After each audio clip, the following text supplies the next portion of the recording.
Corey, kick us off. Brett, congratulations, mate. Can you talk us through your journey to where you are right now? My journey, obviously started at West Adelaide as a junior, played some senior footy there over the years, and then made the decision to go over to Glenelg last year, and just was welcomed straight away and sort of just took my footy to that next level, and just really happy to be here, honestly. You didn't really have a consistent spot in the West Adelaide senior team, and you go to Glenelg and now you're an AFL club. What's kind of changed? I mean, it's a pretty meteoric rise. Yeah, sort of my mindset changed.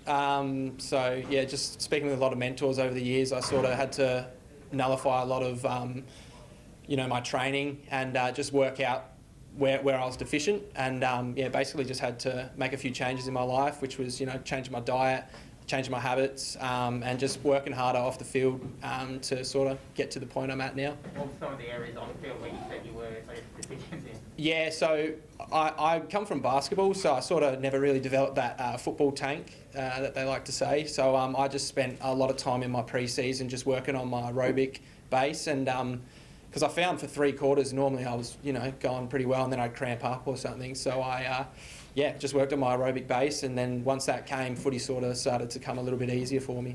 But when did you first get an inkling maybe this year that this could be a possibility? I had no clue at all. It sort of was something that I definitely had in my mind that I was working towards, but I didn't really get an inkling till maybe a month ago, sort of about the same time I found out about my foot. So it was a bit of up and down moments there for the next few weeks. So, yeah. Are you pinching yourself? Last night was, a bit of a whirlwind. Like within half an hour, Nixie, Mearsy and everyone was at my house with a camera. So, it was pretty full on. I didn't think it was going to happen. So, it's pretty, pretty big moment for me. What sort of conversations have you had with Nixie, and when did they give you an indication of this? So I had no indication I was really going to go. The indication was I got from Rhodey, my manager, that they were going to only have 1 pick. And I found that out about 3 o'clock yesterday.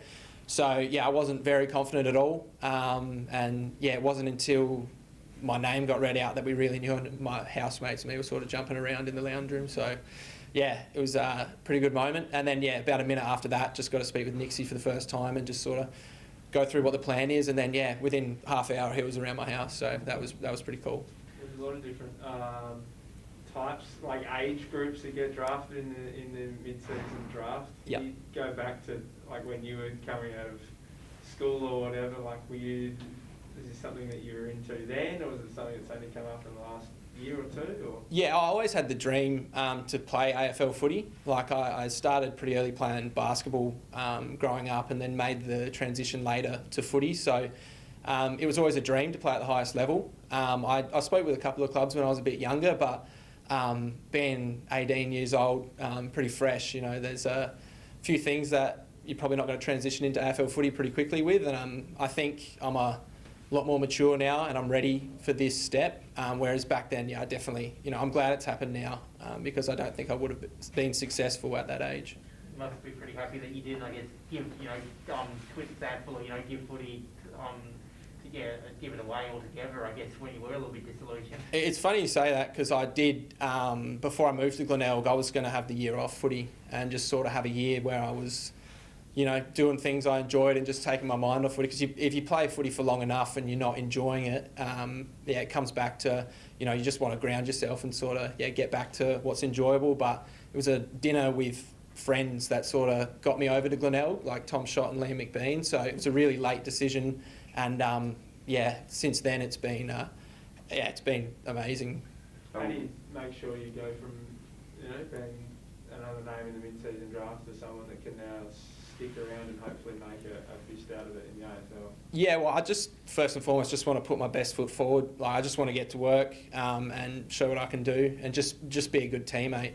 I'm sort of not too worried about what happens after. I just want to show that I can get to work and put the hard yards in, so then just be a good teammate, really. Have you spoken to some of your base teammates? What's the process from here? Will you catch up with them? Yeah, so I'll go to training tonight and just sort of say hey and chat with everyone, really. I've spoke with a few of the boys over the phone, and Snapchat, you get a few messages, so that's been good. Everyone's obviously really happy for me. It's obviously not the ideal situation for the club. But yeah, it's just something that the boys are really happy with, and I'll go there tonight and sort of just say a few goodbyes and yeah, thank yous as well, because they've been so good to me as soon as I got to that club. How's the foot going? I guess when are you back to full fitness? Yeah, I probably need to chat with the club doc here first. So yeah, it'll be something that I'll chat with over the next couple of days and work that out.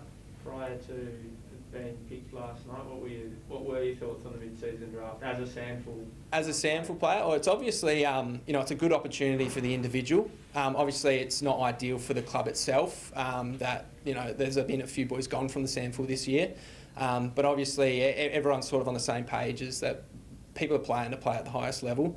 It's not ideal for the club itself, but that, like, for myself, like, everyone from the Glenelg Football Club's contacted me and sort of wished me best. So from that perspective, like, I it's not ideal, but it's the current climate we live in, I guess. Do you think that's a mindset that will change over time? It's still obviously quite a new thing for clubs to get used to. I'm not sure, to be honest. It's probably up for interpretation. Like, yeah, that's probably something that they're going to have to work out over the next few years. Have you seen it? None of the clubs seem to have had their players picked and they go to the bottom of the ladder straight away, but have you seen it had an impact in negative or positive ways over your time in the SANFL? Not really, nothing glaringly obvious, Yeah. What did you do for a job? So I was working within my family's solar company. It's called Adelaide Solar Safe. So yeah, a little plug there. Yeah, it's just a family-owned company. So Dad sort of really helped me sort of chase my dream, because I never lost focus on what I wanted to achieve. So he's really helped me through the years, and yeah, so we're going to have to find someone to fill a little gap now, but I'm still going to try and help Dad out on a Thursday when we've got a day off. So yeah, we've got a few plans in place for that. Was there any other club that showed interest in you, or was it just the Crows? Just the Crows, yeah.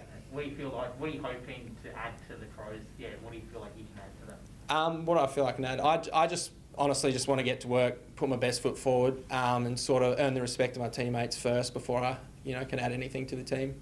How are you coping with this sort of thing? Like, you've got a press conference, you've got a polo on, you're here on a weekday. How's that all sit with you? I mean, it sits well. It's sort of a long time coming personally.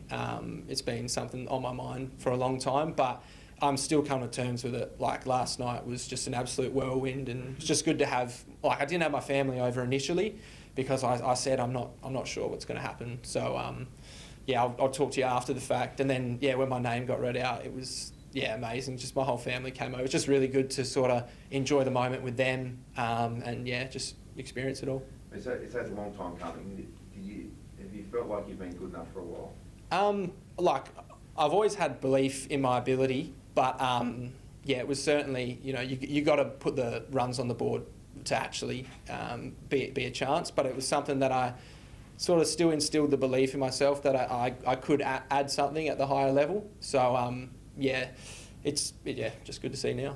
What is the foot injury exactly? So I had a little sprain in my foot, and then just a little fracture on the bottom of one of my metatarsals, and yeah, that was all healed up. So back running now, which is good.